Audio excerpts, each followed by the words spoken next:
Antindi nito mo na sandwich ang kotse sa dalawang truck.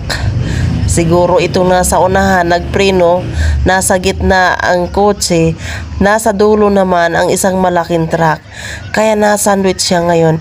Nangyari po ito sa Daraga, Albay at nasasakop ito talagang sa Bicol.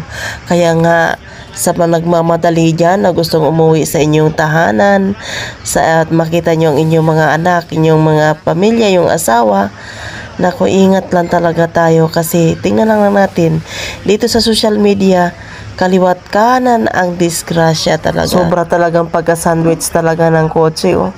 Talaga nangyari pa ito sa Daraga, Albay, ha. At wag na kayo magtatanong diyan sa comment kung saan parting lugar ito. Ito nasabi ko na. At sa lahat ng mga naglalakbay, lalo na malalayo, ingatan talaga natin at ito'y simbolo na wag tayong tumabi talaga sa naalala ko kanina na ang lalaking truck din kanina ang nasa lubong namin. Grabe, doon ako kinabahan eh. Kaya ingat din ako sa sarili ko. Salamat.